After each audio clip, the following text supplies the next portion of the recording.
ശ്രീ റെജി ഇവിടെ ആമുഖമായി പറഞ്ഞതുപോലെ ഒരിടവേളയ്ക്ക് ശേഷം മാസപ്പടി കേസ് കേരളം സജീവമായി തന്നെ ചർച്ച ചെയ്യുകയാണ്. മുൻപ് ടി വീണയെ ചോദ്യം ചെയ്യാൻ വിളിപ്പിച്ചിരുന്നു. തിരുവനന്തപുരത്ത് കണ്ട സംഭവവികാസങ്ങൾ, പിന്നാലെ കോഴിക്കോട് വീണ്ടും റെയ്ഡ് നടക്കുന്നു.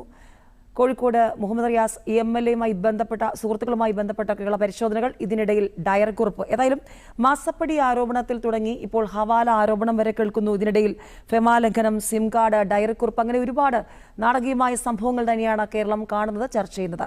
ആമുഖമായി പറയാനുള്ളത് എന്താണ്?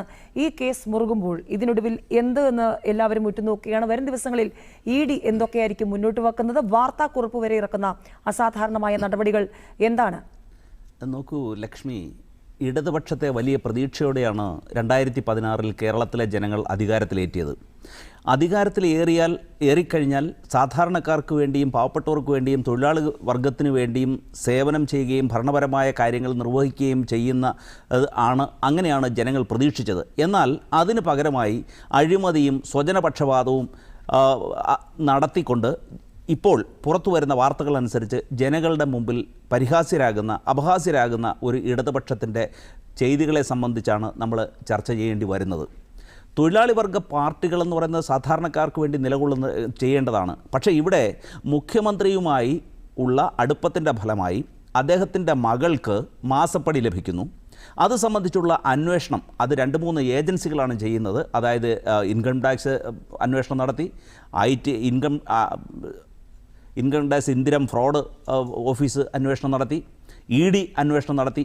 അതിൻ്റെ എല്ലാം തുടർന്ന് വരുമ്പോൾ ഈ ടിപ്പ് ഓഫ് ദ ഐസ്ബർഗ് എന്ന് പറയുന്നത് പോലെ ഇനിയും വരാനിരിക്കുന്ന വിശദാംശങ്ങൾ നമ്മളെ ഏറെ ഞെട്ടിപ്പിക്കുന്നതാണ് എന്നുള്ള ഒരു രീതിയിലേക്കാണ് കാര്യങ്ങൾ പോകുന്നത്. മുഖ്യമന്ത്രിയുമായി അടുപ്പത്തിൻ്റെ അടിസ്ഥാനത്തിലാണ് താൻ തുക മാസപ്പടി ഇനത്തിൽ വീണയ്ക്ക് നൽകിയതെന്ന് എക്സാലോജിക്ക് അതുപോലെ CMRLൻ്റെ ഉടമയുമായ ശശിധരൻ കർത്ത മൊഴി നൽകിയതായിട്ടാണ് പുറത്തു വരുന്ന റിപ്പോർട്ടുകൾ. അപ്പോൾ അതിൻ്റെ അടിസ്ഥാനത്തിൽ മുഖ്യമന്ത്രിയുടെ മകൾക്ക് മാസപ്പടി ഇനത്തിൽ തുക ലഭിക്കുന്നു. അത് സംബന്ധിച്ചുള്ള വിശദമായ അന്വേഷണത്തിൻ്റെ ഭാഗമായി 27/5 വീണ വിജയൻ താമസിക്കുന്ന വസതിയിൽ റെയ്ഡ് നടത്തുന്നു. അതേ തുടർന്ന് ലഭിക്കുന്ന ഡയറി കുറിപ്പുകളിൽ നിന്ന് വീണ്ടും ഞെട്ടിക്കുന്ന കൂടുതൽ വിവരങ്ങൾ ലഭിക്കുന്നു. വരുമാനത്തിൽ കവിഞ്ഞ സ്വത്ത് ചെലവഴിച്ചതായ രേഖകൾ ലഭിക്കുന്നു. 20 കോടിയുടെ ട്രാൻസാക്ഷൻ നടത്തിയതായിട്ടുള്ള രേഖകൾ അല്ലെങ്കിൽ ഹാൻഡ് റിട്ടൺ ഡയറി ലഭിക്കുന്നു.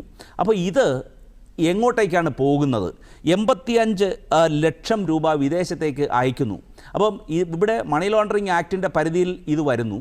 അപ്പോൾ അങ്ങനെ ഒരു മാസപ്പടി കേസിൽ നിന്ന് തുടങ്ങി 2.78 കോടി രൂപയുടെ ഒരു മാസപ്പടി കേസിൽ നിന്ന് തുടങ്ങി ഒരു കുടത്തിൽ നിന്ന് തുറന്നുവിട്ട ഭൂതം കണക്കെ വലിയ ഒരു അഴിമതിയുടെ ഒരു ചക്രവ്യൂഹം ഇടതുപക്ഷ മുന്നണിയെ ആ ഭരിച്ചിരുന്ന കാലഘട്ടത്തിൽ പിടികൂടുന്ന ഒരു സംഭവമായിട്ട് നമുക്കിതിനെ കാണുവാൻ കഴിയും.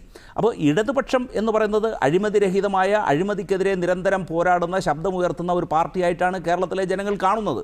പക്ഷേ ഭരണത്തിലിരിക്കുന്ന ഘട്ടങ്ങളിലൊക്കെ തന്നെ അഴിമതിയുടെ ഒരു ദുർഭൂതം അല്ലെങ്കിൽ അഴിമതിയുടെ ഒരു കറ അവരെ വിടാതെ പിന്തുടരുന്നുണ്ട്. മുൻപ് ലാവലിൻ കേസിൻ്റെ സംബന്ധിച്ചുള്ള വലിയൊരു വിവാദം നമ്മുടെ സംസ്ഥാനത്തുണ്ടായി. ഇപ്പോൾ ഈ കഴിഞ്ഞ 10 വർഷത്തെ ഭരണത്തിനിടയിൽ കരുവന്നൂരിലെ അഴിമതി സംബന്ധിച്ച് വലിയ വിവാദങ്ങൾ ഉണ്ടാകുകയും കേന്ദ്ര കമ്മിറ്റി അംഗമായ ശ്രീ രാധാകൃഷ്ണൻ അതിലെ പ്രതിപട്ടികയിൽ ഉൾപ്പെടുകയും ചെയ്യുന്ന കഥയൊക്കെ നമ്മൾ കണ്ടു കഴിഞ്ഞു. അത് കഴിഞ്ഞിട്ട് ഏറ്റവും ഒടുവിലായി നമുക്ക് മുഖ്യമന്ത്രിയുടെ മകളും ചേർന്നുള്ള അല്ലെങ്കിൽ അവരറിഞ്ഞുകൊണ്ടുള്ള ഒരു വലിയ അഴിമതിയുടെ ഒരു കഥ അല്ലെങ്കിൽ ഒരു കോർപ്പറേറ്റ് ബ്രൈബറി ആൻഡ് ഫ്രോഡ് എന്നുള്ള ഒരു രീതിയിലേക്ക് ഒരു വലിയ കേസായി ഇത് വരികയാണ്. നമുക്ക് ഒരു സാഹചര്യം ഇതാണ് നമുക്ക് കാണുവാൻ കഴിയുന്നത്.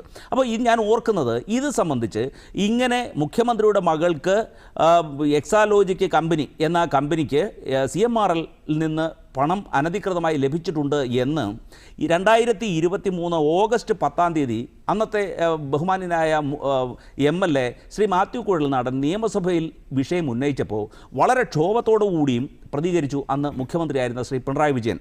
അദ്ദേഹം പറഞ്ഞു, എൻ്റെ കൈകൾ ശുദ്ധമാണ്, എനിക്കൊന്നും മറച്ചു വയ്ക്കാനില്ല, വേണ്ട ഈ അനാവശ്യമായിട്ടുള്ള വസ്തുതകൾ പറയാനുള്ളതല്ല നിയമസഭാ വേദി എന്നൊക്കെ അദ്ദേഹം ക്ഷോഭത്തോടെ പറയുകയും അതിനെ തുടർന്ന് ശ്രീ മാത്യു കുഴൽനാടനെതിരെ വളരെ ശത്രുതാപരമായിട്ടുള്ള നിലപാടുകൾ സ്വീകരിക്കുകയും അന്വേഷണ ഏജൻസികളെ ഉപയോഗപ്പെടുത്തിക്കൊണ്ട് 11 കേസുകളാണ് അദ്ദേഹത്തിൻ്റെ പേരിൽ എടുക്കപ്പെട്ടതെന്നാണ് ഞാൻ മനസ്സിലാക്കുന്നത്.